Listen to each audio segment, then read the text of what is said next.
各位朋友，先把手边的事情放一放，这几分钟可能会决定你未来10年的财富命运。大家有没有发现，最近空气里弥漫着一股焦虑的味道？打开手机新闻，头条不是写着崩盘倒数，就是史诗级衰退。再看看自己的证券账户，那一片红的数字，是不是看得你心跳加速，手心冒汗？大多数在这时候看到的是资产缩水，是恐惧，是想赶紧把钱领出来藏在床底下。但你知不知道，这个世界上有极少数的一群人，他们现在不仅不慌，反而兴奋得睡不着觉。因为在他们眼里，这不是灾难，这是一场睽违已久的全场一折起的超级周年庆。你要知道，华尔街流传着一句没人会是大庭广众下告诉你的真理：牛市是用来赚零用钱的，而熊市才是用来改变阶级、实现财富自由的。每一次市场这种不讲道理的剧烈回调，其实就是老天爷在进行一次财富的重新分配。它就像是一场超级残酷的筛选机制，把那些没做功课、心浮气躁、只想赚快钱的人狠狠甩下车，然后把这些人恐慌抛出的带血筹码恭恭敬敬地交到那些尊重周期、有策略、有子弹的少数派手里。今天这期视频，我不跟你讲虚的，我们要直接拆解这套财富转移的秘密机制，告诉你在市场看起来快要完蛋的时候，有哪5类核心资产是你必须死死抱住，甚至大胆加仓的。还有我们会揭露那些专门坑杀散户的人性陷阱，以及最重要的，如何在风暴还没把你的屋顶掀翻之前，就先挖好你的财富护城河。这内容可能跟你现在想听的明天哪只股票会涨停完全不同，但我敢保证，这是你投资生涯中最重要的一堂保命兼发财课。听懂了，你就是下一个周期的赢家；听不懂，你可能就是下一次被收割的韭菜。在我们把手术刀切入具体的资产配置之前，你必须先把脑袋里那个旧的操作系统更新一下。我们得先建立一个反人性的底层认知，那就是崩盘不是意外，崩盘是金融体系必须的呼吸。你仔细回想一下，或者去翻翻过去100年的金融历史图表，你会发现市场从来就不是一条直线往上冲的，它比较像是一个喝醉酒的人在上楼梯踉踉跄跄，有时候还会滚下来几阶。如果你期待市场永远涨不回调，那你其实是在期待这个市场因为过度通胀和资产泡沫而窒息死亡。我们可以来看几组让你心跳加速的真实数据。回想一下2022年，那时候通胀高得惊人，美联储疯狂加息，标普500指数硬生生跌掉了快 22%， 纳斯达克那些科技股更惨，直接跌掉1/3，多少人的科技信仰在那一年崩塌。再往前看，2020年新冠疫情刚爆发那会儿，全球股市在短短1个月内暴跌 34%，那是人类历史上速度最快的熊市，熔断熔到大家都麻木了。再推远一点，2008年次贷海啸，全球金融体系差点头融化，股市从头顶跌到脚底，跌幅高达 57%， 多少人积累了一辈子的退休金直接腰斩，那是真的会让人绝望的数字。还有2000年的互联网泡沫，纳斯达克跌掉了 78%，那时候大家甚至觉得互联网这个东西就是个骗局，根本没有未来。看着这些血淋淋的数字，你的本能反应是什么？是恐惧吧？如果你的答案是恐惧，那很正常，因为你是站在过去的角度看现在，你在心疼你损失的钱。但是现在我请你换个位子，请你站在未来的角度往回看，你会看到什么？你会发现每一个跌幅超过 50% 的深坑后面，都紧跟着一个翻倍、翻2倍甚至翻10倍的超级大行情。如果你在2008年的废墟里闭着眼睛买入标普500，一直持有到今天，你的资产翻了不止10倍。如果你在2000年那堆破产的科技公司里捡起了亚马逊的股票，你的回报率是几百倍。所以我们要刻在脑子里的第一条思维模型就是崩盘本身不是风险，崩盘是风险的释放。真正的风险是在市场最高点时大家的热狂和无知，是在派对最嗨的时候你还冲进去买单。我们要做的不是每天烧香祈祷经济衰退不要来，而是要像一个老练的猎人趴在草丛里，耐心等待猎物因为虚弱而倒下的那一刻。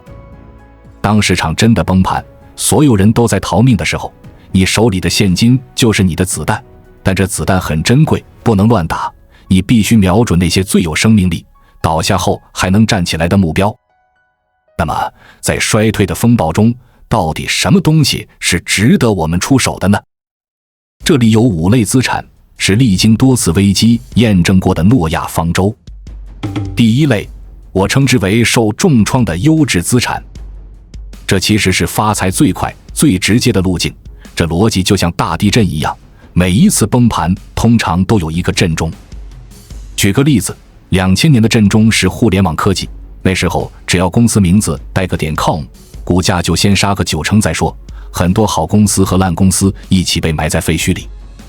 如果你当时有足够的眼光，知道互联网终将改变人类的生活方式，你在那一堆破铜烂铁里挑出了微软，挑出了苹果，那你现在的生活绝对是另一个层次。再看2008年，震中是在房地产和金融业。那时候美国的房子便宜到什么程度？有些地方房价跌掉90%，甚至出现$1买一栋房子的奇观，那是真的血流成河。那些赶在那个时候进场买入优质地段房产的人，现在光收租金就够环游世界了。到了2022年，震中变成了高估值的科技成长股，因为利息变高了，未来的钱不值钱了，像特斯拉、英伟达这些巨头都经历了腰斩等级的回调。那你可能会问了，博主，我怎么知道谁是优质资产，谁是真垃圾？答案很简单，我们要找的是被错杀的公司。一家公司的股价可能跌了 50%， 但你看看它的产品是不是大家还在排队买？它的财报是不是现金流依然强劲？它的护城河是不是依然深不见底？如果是，那这种下跌就是市场情绪失控送给你的大礼包。当然，对于我们大多数普通投资者来说，去研究单一家公司的财报太累了，风险也大，万一你看走眼了怎么办？所以大道至简，最好的办法就是通过 ETF。 第一类优质资产的首选就是大盘指数 ETF， 像是标普500 ETF、SPY 或不，它们代表了美国最强大的500家上市公司。只要你相信人类文明还在进步，相信美国经济不会明天就原地爆炸，买入它们就是买入人类的国运。或者纳斯达克指数 ETF、QQQ， 它们代表了科技创新的最前沿。当科技股被大众抛弃的时候，往往就是下一个科技周期的起点，那是未来的种子，埋下去，给它点时间，它会长成大树。接下来我们看第二类优质资产，这是很多新手容易忽略，但在老手眼里却是救命稻草的东西——美国国债。在投资界，美国国债被称为无风险资产。你可能会笑，美国欠那么多钱，哪有无风险？但在金融市场的规则里，当外面炮火连天，股市每天都在蒸发几兆美元的时候，全世界最胆小、最聪明的资金会流向哪里？答案只有一个，就是美国国债。在历史上绝大多数的危机时刻，美国国债都扮演了终极避风港的角色。数据不会撒谎，我们看2000年网络泡沫，股市跌得惨兮兮，但美国国债基金却上涨了 45%。2008年金融海啸，大家都在卖股票，结果国债上涨了 28%。在我们进一步探索之前，我们有一个激动人心的消息要告诉大家，我们已经开通会员功能了。现在您可以加入我们的会员大家庭，享受会员专属影片和更多独家内容。别忘了关注才知道，并点击小铃铛，我们将继续揭示更多关于金钱的真相，祝你迅速实现财务自由。为什么？因为当大家都不想要风险的时候，对安全资产的需求会暴增，债券价格就会飙升。这在你的投资组合里能起到一个神奇的对冲的作用，也就是说，当你的股票部位在亏钱的时候，你的国债部位在赚钱，这样你的总资产波动就不会那么大，你晚上就能睡得着觉，你就不会因为账户缩水太快而在底部恐慌卖出。虽然2022年出现了非常罕见的股债双杀，那是因为通胀太高逼得美联储暴力加息，但在传统的经济衰退中，通常伴随的是降息。这时候像 TLT 这种20年期以上的长债，或者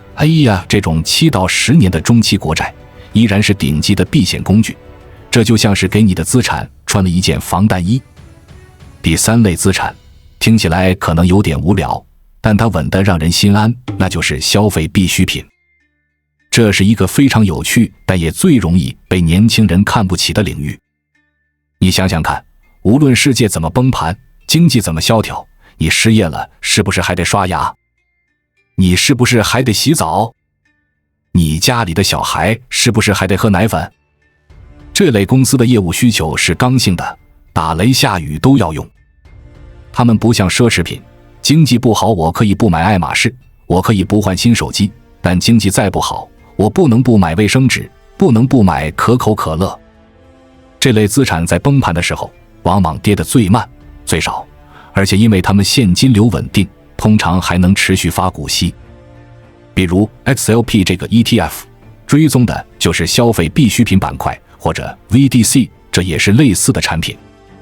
如果你是一个心脏比较小颗、追求稳健的投资者，在市场动荡初期把一部分资金转移到这些领域，能让你的资产处于一种防守反击的状态，跌的时候比别人少，涨的时候也能跟着喝口汤。重点是它能给你提供源源不断的现金流。第4类资产是老祖宗留下来的智慧，黄金。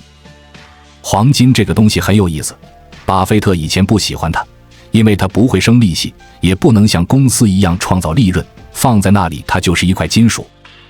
但黄金唯一的价值就在于共识，它是人类历史上最古老的反法币资产。当人们开始怀疑美元，怀疑政府，担心印钞机停不下来，导致手里的钱变废纸的时候，黄金就会开始发光。2020年疫情初期，各国央行疯狂印钞救市，金价直接上涨了 25%。2008年危机后，黄金也开启了一波长达数年的大牛市。投资黄金，你的心态不能是为了发大财，而是为了买一份货币崩溃保险。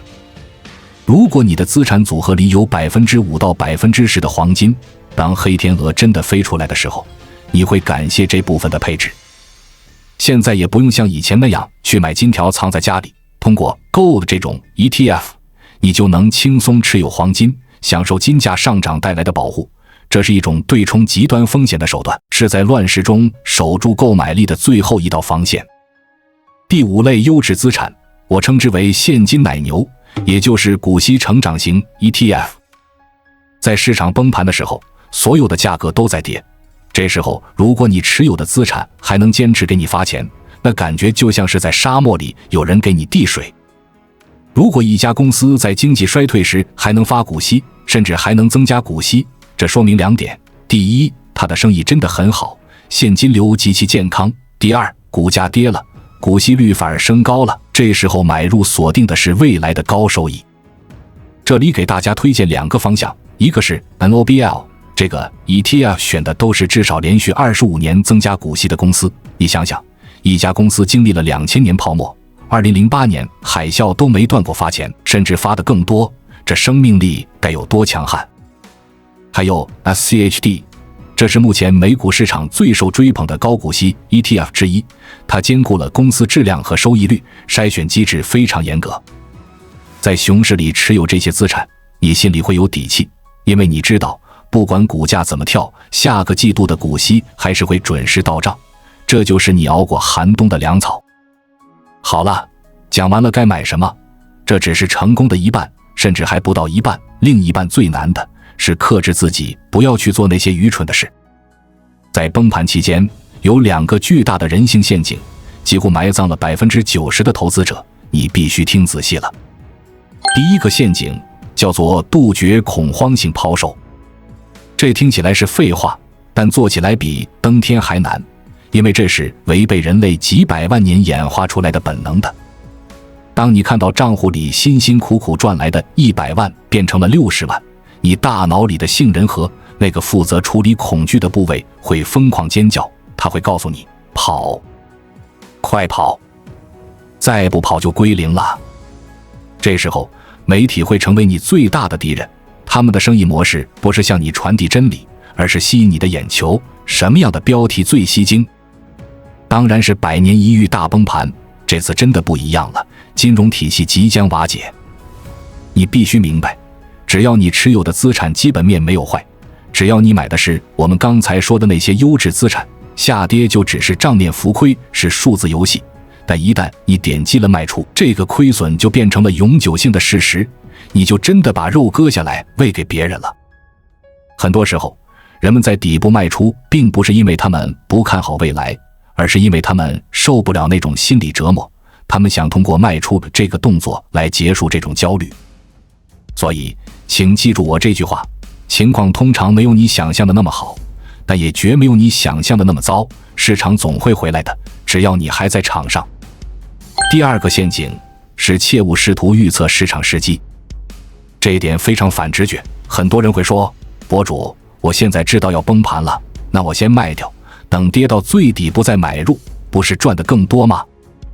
听起来很完美，逻辑无懈可击，但实际上这是投资中最危险的想法，因为没有人，我重复一遍，没有人能精准预测底部在哪里。回想2020年3月，当标普500跌到2200点的时候，市场上到处都是看跌到1500点的声音，各路大神都说还有第二波下跌。结果呢？市场就在大家都绝望的那一天触底反弹，之后开启了狂暴的 V 型反转。那些想着再等一下，再跌一点我就买的人，往往在等待中错失了最肥美的反弹行情，最后只能在股价涨高了以后含泪追高。那么替代方案是什么？答案是持续买入，或者采用渐进式加仓法。比如设定一个规则，大盘每跌 10%， 你就加仓固定的一笔钱。这样你不需要预测底部，因为你也预测不到，你的平均成本会随着下跌自动摊低。只要你活得够久，只要你买的是优质资产，时间会帮你完成剩下的工作。这种傻瓜式的策略往往能跑赢那些整天盯着 K 线图算命的聪明人。当然，这一切的一切都有一个大前提，那就是你得有钱买，而且得有心态买。如果你现在手里全是信用卡债，存款为零，甚至还借钱炒股，那么市场跌得再多也与你无关，你甚至可能是那个不得不割肉止损去还债的人。所以我们必须在风暴来临前做好2件事，这是你的生存底线。第一件事是财务准备，建立你的备用基金。首先，清空所有高息债务，特别是信用卡卡债，那利息是财富的黑洞，吸干你的血。其次，建立紧急避险基金，这笔钱至少要够你全家不工作也能生活6个月，这是你的氧气瓶。最后才是建立你的抄底基金，这笔钱平时可以放在货币基金或者短期存款里，不去动它，就等着市场暴跌的时候，勇敢地去买入那些我们刚才列出来的优质资产。你要像巴菲特一样，他的伯克希尔公司常年持有过1000亿美元的现金，别人都笑他保守，笑他老了，但其实他是在等那个天上掉下来的大金块，一旦机会来了，他出手的速度比谁都快。第二件事是知识储备，你需要提前制定你的采购清单。要知道，人在恐慌时刻，智商是会下降的，你会变得跟猴子差不多。你不能在崩盘那天才开始研究英伟达是做什么的，或者 TLT 是什么原理，那时候来不及了。你应该在市场平稳的时候，像现在这样，就做好功课，哪些公司是我一直想拥有但觉得太贵的，哪些 ETF 适合我的风险偏好，我愿意在什么价格买入它们。把这些都写下来，贴在你的电脑屏幕旁。当机会来临时，你只需要拿出这张清单，像去超市买打折商品一样，对照价格冷静执行。这种从容不迫，就是普通散户与顶级投资者最大的分水岭。说到这里，我想告诉大家一个关于财富的扎心真相。财富本质上是对风险认知的溢价。如果你想要绝对稳定的生活，想要完全没有波动的收益，那你只能接受通胀对你财富的无情蚕食，这是代价。而如果你想要获得超越阶层的财富增值，你就必须学会与波动共舞，学会把波动当成朋友。市场崩盘实际上是金融世界的一种排毒机制，它把那些加了杠杆的投机者，那些盲目跟风的散户，那些效率低下的僵尸公司统统清理掉，让资源重新回到高效的地方。它确实很残酷，非常血腥，但它也确实非常公平。他在问每一个人，你是否真的相信你所投资的这些资产的未来？你是否拥有在黑暗中等待黎明的定力？你是否在别人贪婪时保持了理智，又在别人恐惧时拿出了勇气？在接下来的几年里，不管我们愿不愿意，衰退和波动大概率会再次光临，这就是周期，谁也躲不掉。